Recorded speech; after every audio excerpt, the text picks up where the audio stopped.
और कोरोना खुद भारत में आके बहुत ज्यादा समझदार हो गया। कुंभ का मेला लगा, 35 लाख लोग इकट्ठा हुए वहां पे, कोरोना नहीं हुआ उधर। ये समझता है, देखो उधर नहीं है ये।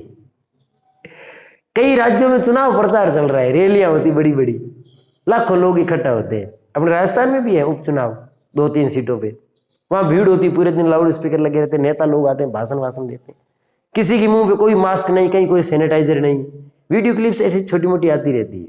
वहां नहीं जाता कोरोना।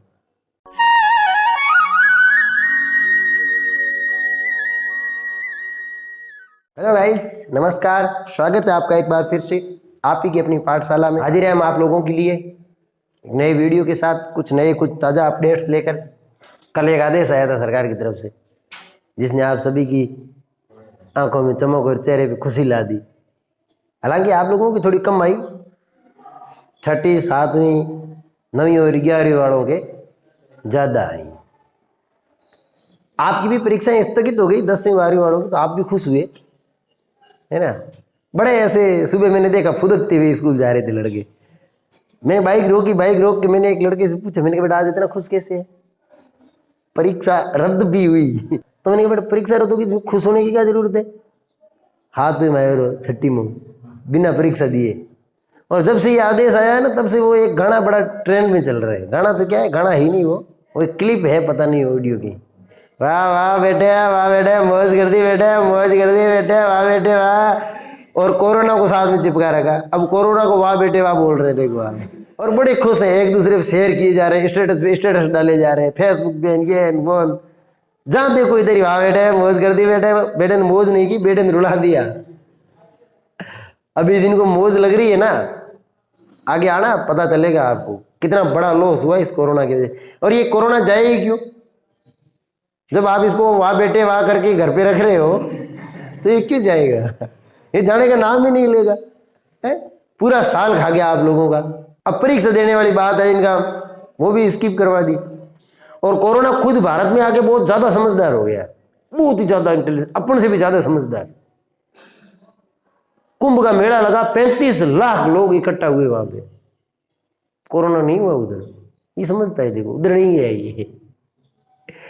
कई राज्यों में चुनाव प्रचार चल रहा है, रैलियां होती बड़ी बड़ी, लाखों लोग इकट्ठा होते हैं। अपने राजस्थान में भी है उपचुनाव 2-3 सीटों पे, वहां भीड़ होती, पूरे दिन लाउड स्पीकर लगे रहते, नेता लोग आते हैं, भाषण देते हैं।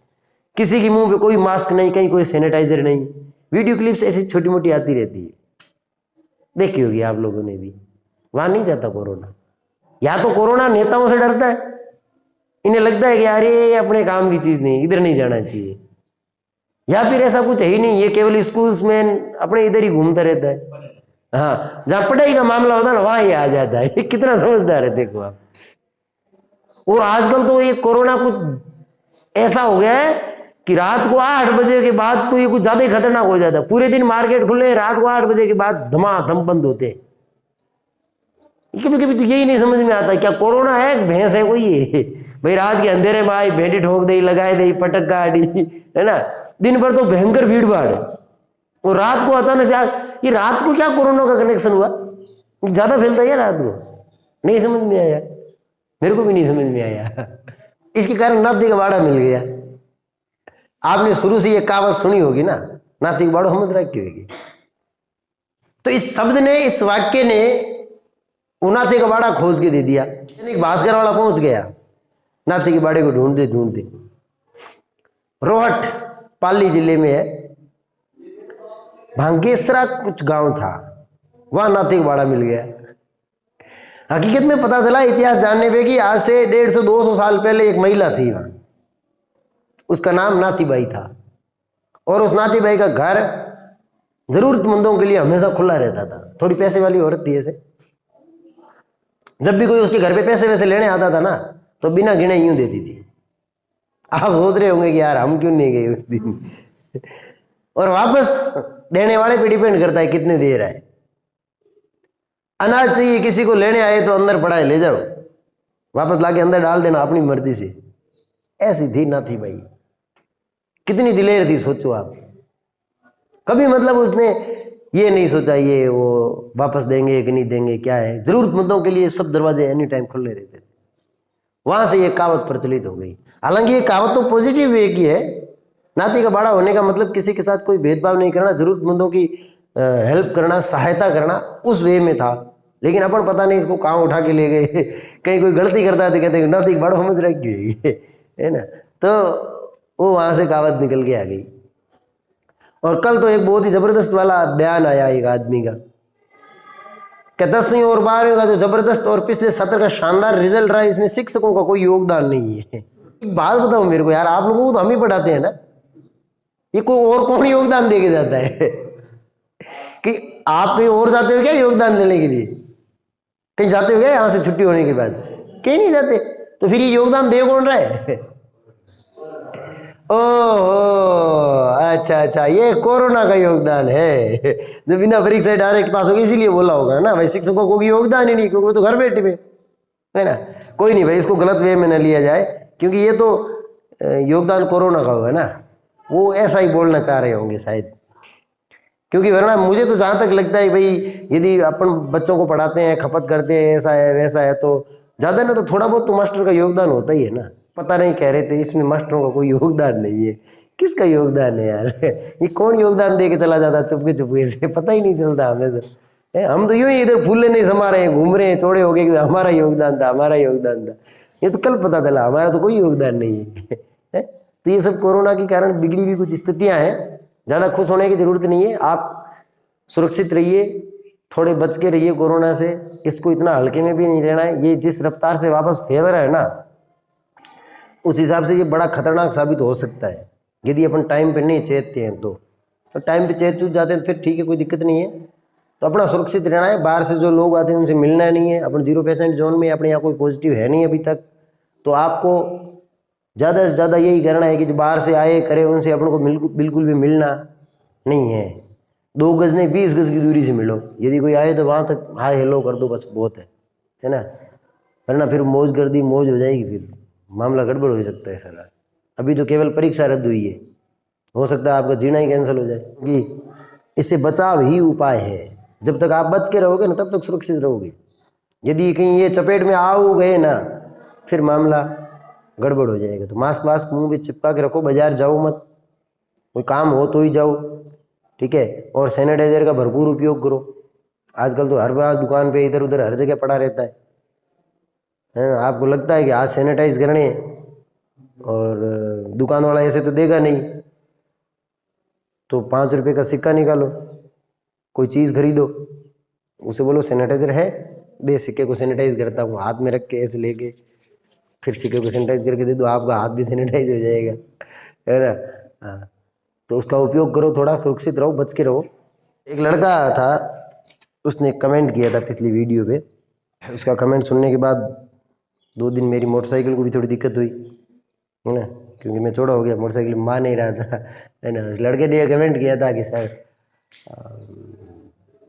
मैं भी आपकी तरह टीचर बनना चाहता हूँ। जब कोई ऐसा कहता है ना आपकी तरह ये करना चाहता हूँ, तो आप सोच नहीं सकते अंदर से क्या क्या फीलिंग निकल के आती है ना। मन में लड्डू फूटा, हाँ फूटा, वो वाली फीलिंग आती है। तो वो कह रहा था कि सर मैं आपकी तरह टीचर बनना चाहता हूँ। सबसे पहले तो थैंक यू भाई को, धन्यवाद।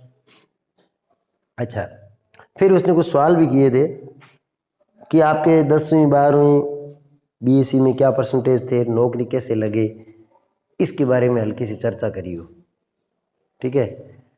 तो अपन तो क्या है, शुरू से ये आप मोड़े क्यों पड़ गए? ये कोरोना आपको नहीं मार रहा है यार, आप मोड़े क्यों पड़ रहे हो? आप तो कम से कम खुश बैठो, है ना। हाँ, हो सकता है आपकी परीक्षा 15-20 दिन के लिए टली है, अरे हो जाएगी। और ज्यादा मोड़े हो गए आप तो क्या चाहते हो, मतलब परीक्षा टले तो भी मोड़ार हो जाएगा, तो और ज्यादा मोड़ा क्या मतलब, क्या है क्या ये खैर, तो 10th 12th के परसेंटेज पूछे थे। 10th में अपने बने थे 115% और 12th में बने थे शायद 63 थे। एवरेज स्टूडेंट है रे, ज़्यादा होशियार वाले नहीं है। 115 ऐसे बने थे कि एक बार 10th दी तब 45 बने थे, दोबारा 10वीं दी तब कितने बने, 70 बने थे। मिला के कितने हो गए, 115 हो गए। भाई चीज़ तो जो है सो है, अपन इसको छुपा के रखें, उससे कोई फर्क नहीं पड़ने वाला है। फिर 12th में तो केवल 63 ही थे, हालांकि इसके बाद भी हम नौकरी लग गए, बहुत अच्छी रैंक से लगे। मतलब ये है कि भाई आपका परसेंटेज कोई मायने नहीं रखता है ना। ये परसेंटेज, ये 115 होने का कारण क्या था पता है आपको? इसमें जो शुरुआती माहौल होता है ना, उसका बहुत बड़ा योगदान होता है, महत्वपूर्ण योगदान होता है। अपने क्या, हम जिस परिवार में पले बढ़े ना, उसमें हमारी किस्मत इतनी खराब थी कि एक घर में कोई बड़ी बहन नहीं थी, है ना। और जिन भाइयों के घर में बड़ी बहन नहीं होती उन पे काम का थोड़ा लोड रहता है। बड़ी बहन होती है, फिर क्या, बहन को भाई पे दया आ जाती है। बहन बहुत ही शीतल स्वभाव की होती है ना।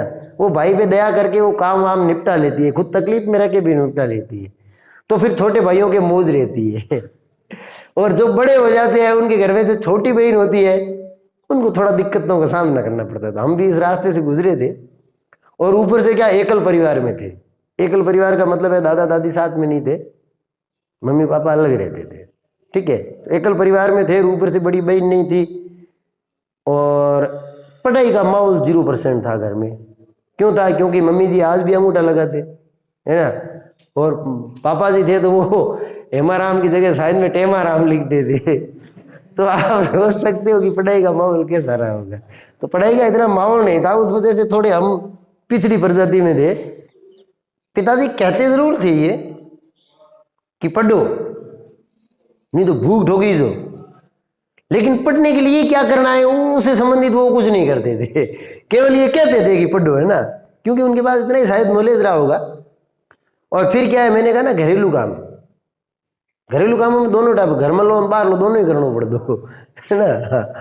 और फिर पढ़ने को समय नहीं मिल पाता था, और जितना समय मिल पाता फिर बच्चे तो बच्चे होते ना, जब कोई कहने वाला नहीं होता तो उस समय का सदुपयोग क्या हम खेलने कूदने में कर लेते होंगे। हालांकि खेलना कूदना हमारे लिए वर्जित था, जब तक पिताजी घर पे नहीं होते थे तब तक ही खेल सकते थे, वरना फिर संभव नहीं था खेलना, क्योंकि वो केवल कानून व्यवस्था में विश्वास रखते थे। सैद्धांतिक ज्ञान उनके पास था ही नहीं, है ना। वो हमेशा दंड व्यवस्था अपनाते थे, सजा ही सजा मिलती थी। ठीक ढंग से हंस भी लेते थे ना तो ही 2-4 चपेट पड़ जाती थी, क्यों हंस रहा है? और मोड़ो पड़ गए तो ही 2-4 पड़ती, मोड़ो फुट गए तो केवल समझ में नहीं आता था। कभी कभी तो यही सोचते थे हमने जन्म जीने के लिए लिया है, केवल कुटीजने के लिए लिया है। काम शुरू से ही बड़े जबरदस्त तरीके से करते थे। यू कैंट बिलीव, आप विश्वास नहीं करोगे कि एक 8वीं 9वीं क्लास में पढ़ने वाला बच्चा पूरी रात ट्रैक्टर चलाता था। पानी की टंकी थी, चलाना पड़ता था। यहाँ उनका धन्यवाद भी हम कर सकते हैं, क्योंकि उन्होंने हमें काम धंधे में इतना रपटाया, इतना रपटाया, इतना रपटाया कि हमें बहुत जल्द ये एहसास हो गया कि यदि ऐसे ही जिंदगी जीते रहे ना तो डेफिनेटली एक दिन अपन को कोरोना से पहले ही जाना पड़ेगा। तो फिर वो काम के डर से कहो, भले ही कैसे ही कहो, हम पढ़ाई से चिपक गए वापस, कैसे भी चिपके, जो भी कारण था होगा, लेकिन माहौल कुछ ऐसा था। बाहर वाले काम में गाग पोटा नागना, गाग भारो लाड़ो खड़ वगैरह, क्योंकि बड़ी बहन नहीं थी ना, तो मम्मी कितना काम करे, मम्मी पे भी थोड़ी दया आती थी, और दया आना स्वाभाविक था, क्योंकि मम्मी भी बड़े होशियार किस्म के थे। जब कोई काम नहीं करते थे तो भाग भूग जाते, पकड़ाते नहीं थे। खाना खाने बैठते ना, उस समय दबोच लेते थे। तो मजबूरी में काम, उनका काम भी करना पड़ता था, और दबोचते भी कैसे थे। मेरे तो क्या एक चुटिया थी पीछे इधर सर में, वो चोटी को ही पकड़ते थे हमेशा। और चोटी क्या है, चोटी नगटो बड़ दुआन एक वो है ना हमने ऊंट खीजड़ू पंग नाथ गातुड़ी वे थन ठावे, तो चोटी एक नाथ का काम करती है। ये पकड़ने आने के बाद अपने घुटने जमीन पे टेकने ही पड़ते थे। तो मम्मी के कामों में भी साथ देना जरूरी था, वरना वो भी कानून व्यवस्था संभालने में ज्यादा देर नहीं लगाते थे। हालांकि उनकी कानून व्यवस्था थोड़ी पापा जी से सरल स्वभाव की थी, वो केवल चप्पल वप्पल से ही पिटाई करते थे, ऐसे डंडे वंडे से नहीं। पापा जी डंडे जो हाथ में मिल गया उसी से धो देते थे, ऐसा माहौल था। इस माहौल में तो ये बहुत है यार, कम है क्या ये कम नहीं है। ये नाइट ड्यूटी लगती थी उस समय के हैं ये। फिर जब रियलाइज हुआ ना ये चीजें, तो ये इधर 10वीं छोड़ के हम इधर लगे थे वापस कि भाई ये बहुत मुश्किल है। तो फिर ये थोड़ा यहाँ से क्या है वापस पटरी पे आए, फिर पढ़ाई के प्रति थोड़ा वो हो गया रुझान। काम की बात कर रहा था, घरेलू काम, खाना बनाना, बर्तन चौका करना, बिलानो करना, मतलब ऐसा घरेलू कोई काम नहीं था जो हम नहीं करते थे। क्लास कौन सी थी हमारी, 5वीं 6वीं में पढ़ते तब से ही कर रहे थे। और बाहर वाले काम में तो आपको पता ही था, गाय भैंसों के पोटे डालना, गाय भैंसों के लिए भारा लाना, छाना चुगण जाना, यही जाते थे, है ना। वो छाना चुगना तो केवल एक थोड़ा घरेलू काम से बचने का जरिया होता था। अरे कुंडले ढल जाए 4 घंटा बूढ़ा होता, है ना, वो एक अपना एक बचाव का तरीका था, लेकिन जाते जरूर थे। और फिर घर पे क्या है वो होता था आंगन गोबर का, तो बुरुकलो करनो, आंगन देनो। यू कांट बिलीव, आप विश्वास नहीं करोगे, 8 में पढ़ता था ना मैं उस समय, सुबह 10 बजे का समय होता था, मैं सुबह 5:30 उठता था, घर घर घूम के गायों के गोबर इकट्ठा करता था, बुरुकलो कर, आंगन दे, खून खूनदान, फिर स्कूल जाता था। और लड़के कहते थे क्लास में, ये मेहंदी कौन लगाई रही, मेहंदी कि भाई पोटा मरस है बन ठगा के भाई मार के पग जगह गणा जो मेहंदी लगी अभी कहा के पग चल रहे भाई, पोटे चिपके बड़े यार पाँव पे, तो है ना। तो उसमें ये फीलिंग भी ऐसी ऐसी आती थी, क्योंकि उनकी क्या ना, मैंने कहा ना, जिनके घर में बड़ी बहन वगैरह होती, उनको इतने दिक्कतों का सामना नहीं करना पड़ता। और अपने तो कहीं मौका वगैरह हो जाता था ना जाने के लिए, तो संगी साथी 2 मिनट वेट करते थे कि भाई ये भी चलेगा साथ में। तो वो क्या है, वो तो घर से फ्री होते थे ना, जो बेटा हेरिया भोर का टकाटक वो इनान पानी कर नई ड्रेस पहन ए आ उबरे या ले हाले के नहीं रे हाले का वही ओ लेग में आवाज आवे आऊं आऊं। अरे तो दबूड़ो के बोल रहे मत 25 किला पोटा कूदो, तो दबूड़ो ही बोली, हंस दो कुकर बोली, इतना सारा काम करते थे। कभी कभी तो मैं कुछ सोचता हूँ यार, आजकल के लड़कों को इतना टाइम मिलता है पढ़ने का, फिर भी ये बेवकूफी कर जाते हैं। और हम उस परिस्थिति में रहते हुए भी निकल के आज नौकरी लग गई। हाँ वो अलग बात है कि इन्हीं कामों की वजह से हो सकता है परेशान हो गए, हमने पढ़ाई पकड़ ली हो, 10वीं के बाद इधर का सब छोड़ छाड़ के बाहर चले गए थे, उसके बाद हमने कभी मुड़ के नहीं देखा। 10वीं के बाद में नहीं, 12वीं में भी कोई ज्यादा खास बड़ा तीर नहीं मारा, केवल 63% बने थे। यहां हम उल्टे फंस गए एक गलत स्कूल में जाके, वहां कोई टीचर वीचर नहीं था, किसी ने पढ़ाया ही नहीं, साल भर ऐसे खुद ही पढ़े, जैसा पीछे चला आ रहा था ना वैसा वैसा यहाँ भी चला। यहाँ थोड़ा सुधार हुआ था, कुछ ढंग के दोस्त मिल गए, यहाँ पे प्राइवेट स्कूल थी ना, तो उन दोस्तों को देख के बेटा यही पेरुड़ा बूट वूट लगाउड़ा जरा फिरा पेरुड़ा आपा एक चाड़ फाटूड़ी एक बटन टूटूड़ो, है ना। तो इनको देखा तो ये बड़ा अजीब लगा कि यार पढ़ाई में ऐसा भी होता है क्या। तो फिर थोड़ा क्या है, भगवान ने बुद्धि ठीक ठाक दी थी, तो उसका ढंग से उपयोग किया, धोरी ना छोड़ के बाहर गए ना, फिर अपना अच्छा खासा मल सेट हो गया। तो फिर बीएससी के साथ साथ अच्छी पढ़ाई करी थी। मुझे याद है 2011 में मेरी बीएससी चल रही थी, उस बीएससी के साथ मैंने एग्जाम दिया था 2nd ग्रेड का टीचर बनने का। हालांकि उस समय मेरी बीएड कुछ नहीं हो रखी थी, बीएड शुरू होने वाली थी, तो ऐसी एक भर्ती आई थी, मैंने उसमें फॉर्म लगा दिया, ऐसे ही जांचने के लिए अपने पास कितना नॉलेज है। उसमें क्या, जब बीएससी की थोड़ा बहुत पढ़े ना, तो मैं तुर्रम खान घोड़ा फिर रहे हूँ लाग दो माने गया हाँ आम कन तो नॉलेज घणो ही आप तो परीक्षा देव दी पास हो गया। तो जब पेपर दिया, रिजल्ट आया, तो पता चला हम नौकरी से केवल 200 नंबर पीछे रहे थे। तो वहाँ से हमें इस चीज़ को भी पकड़ने में सहायता मिली कि भाई हमको किस सब्जेक्ट में कितनी मेहनत करनी पड़ेगी।